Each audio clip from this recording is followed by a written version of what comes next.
je reconnais le député de Saint-Jean. Bonjour, Monsieur le ministre. Je vais vous parler d'un dossier qui a interpellé beaucoup de citoyens de ma circonscription, de ma région. Vous vous en douterez bien, qui est un enjeu majeur pour nous encore aujourd'hui, la question des inondations historiques que nous avons connues en 2011. Les gens vont se dire, pourquoi parler des inondations de 2011? Parce qu'encore aujourd'hui, beaucoup de citoyens, de sinistrés de l'époque, ont toujours pas pu régler leur dossier.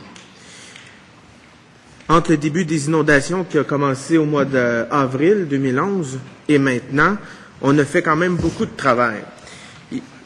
Que ce soit la première ministre actuelle, vous aussi à l'époque dans l'opposition, comme porte-parole, ma collègue députée d'Iberville, notre leader actuel du gouvernement, ou moi, on a posé plus de 41 questions à l'Assemblée nationale. Aujourd'hui, ça sera notre 42e question à l'Assemblée nationale. On s'est battu pour obtenir les services de l'armée. Nous les avons eus. Malheureusement, ils ont quitté trop tôt. Et quand ils ont revenu, là, ça a causé d'autres problèmes.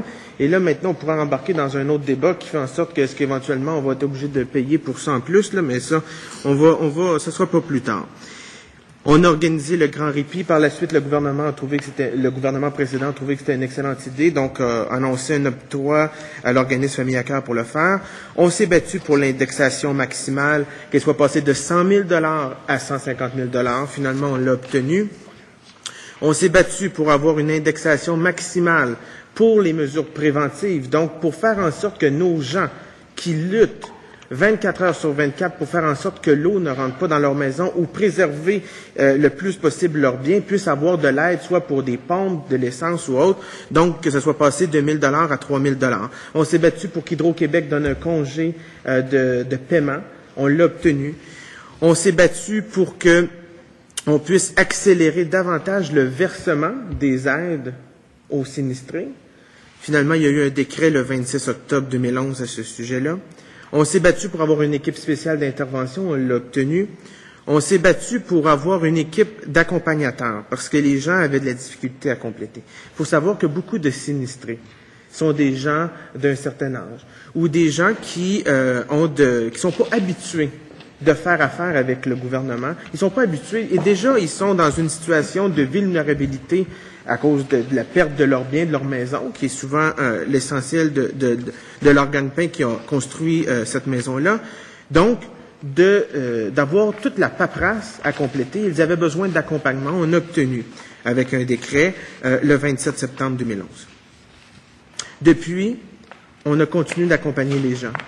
Mais encore la semaine dernière, une nouvelle citoyenne, une ancienne sinistrée, mais une nouvelle citoyenne, nous a contacté à mon bureau de circonscription pour avoir de l'aide.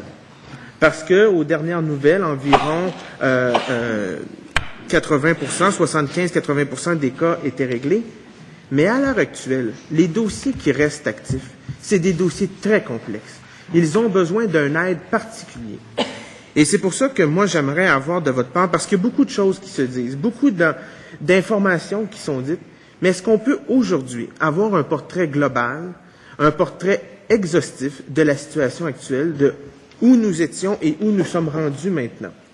Parce que moi, je vais vous le dire, on a eu encore, dernièrement, j'ai eu des messages sur mon profil Facebook, il y a un profil Inondation Montérégie 2011, des gens qui écrivent des messages, tout ça, là, et on voit qu'il y a de plus en plus de cas réglés. Il y a des gens qui vont jusqu'à dire que c'est suite à notre élection que beaucoup de cas ont été réglés plus facilement. Bon, on va mettre de côté cet élément-là. Est-ce que c'est vrai ou pas? Je ne sais pas. Mais ce qui est vrai, c'est que là, on doit régler les autres cas qui restent. Et puis moi, j'aimerais avoir de votre part le portrait exact pour qu'on puisse repartir maintenant sur le travail puis dire, les cas qui restent, qu'on les règle. Parce que moi, quand vous avez été nommé ministre, vous venez d'être assermenté et je suis sûrement un des premiers députés à avoir été vous voir et puis vous dire, j'ai des dossiers pour vous. Et je suis arrivé avec mon tableau, avec ma grille, avec tous mes cas de citoyens et de leurs cas. Et ces gens-là, la plupart ont été réglés. Mais là, pour le reste, pour les autres, on veut avoir un portrait. Est-ce que c'est... Merci, M. le député. M. le ministre. Merci, M. le Président.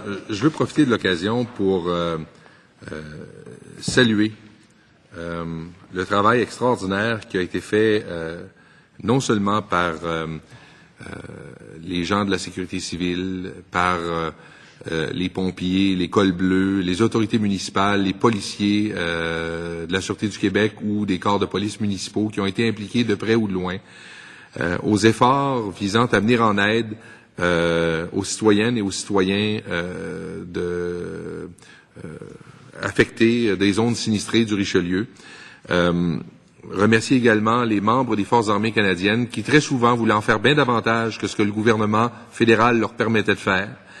Remercier les innombrables bénévoles qui, de partout à travers le Québec, se sont mobilisés pour venir en aide aux populations sinistrées du Richelieu. Mais je veux également rendre hommage à mon collègue de Saint-Jean, ma collègue d'Iberville, qui ont été sur la ligne de front continuellement pendant les inondations, qui n'ont pas manqué d'intervenir à tout moment auprès des autorités pour assurer le mieux-être de leurs concitoyennes et concitoyens. Et je puis témoigner parce que, à l'époque, j'étais porte-parole en matière de sécurité publique pour l'opposition officielle, de l'acharnement que démontraient mes deux collègues à ce que nous fassions des interventions, à la fois comme parti d'opposition, mais demande également adressée au gouvernement que nous fassions des interventions pour faire en sorte de venir en aide aux populations affectées. Mais depuis que j'ai été nommé, du suivi assidu assuré au dossier par mes collègues de Saint-Jean et d'Iberville. Mon collègue de Saint-Jean, il faisait référence. Moi, je me souviens, le 19 septembre, jour de l'assermentation du Conseil des ministres, au moment où j'ai été nommé, un des collègues ou une des personnes qui applaudissait avec le plus d'enthousiasme ma nomination, c'était mon collègue de Saint-Jean. Puis je me demandais bien pourquoi il était aussi enthousiaste. Et puis, quelques secondes plus tard, il a fait irruption devant moi en me disant « Écoute, faut qu'on se parle des dossiers d'inondation à Saint-Jean. » Alors, mon premier dossier, assurément, à part ceux que m'avait confié la première ministre, ça a été le dossier des inondations du Richelieu, parce que le député de Saint-Jean est venu me voir immédiatement pour me dire « Regarde, j'ai une liste. » Là, j'ai dit « Envoie-moi ta liste. » Et il nous a envoyé tout un tableau. Puis depuis ce temps-là, on a travaillé avec détermination pour essayer de régler le plus de dossiers possible. Et je dois saluer encore une fois le travail des gens de la sécurité civile dans ce dossier-là. Maintenant, où est-ce qu'on en est? Je sais que nos collègues de l'opposition aiment bien qu'on fasse la distinction entre ce qui s'est passé avant le 4 septembre et ce qui se passe depuis le 4 septembre. Alors, on va faire cet exercice-là. Ce qui s'est passé avant le 4 septembre et ce qui s'est passé depuis le 4 septembre. Alors, avant le 4 septembre, on avait 922 dossiers réglés. Depuis le 4 septembre, nous en avons 1595, soit 64% des dossiers réglés. Avant le 4 septembre, on parlait de 37% des dossiers réglés.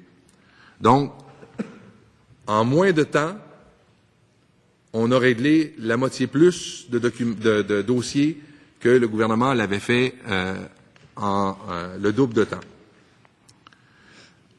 Il y avait 1552 réclamations encore actives avant le 4 septembre. Il y a maintenant 886 réclamations encore actives. De ces réclamations encore actives, il y en a 96% pour lesquelles les gens ont déjà reçu une avance de 80 à 100%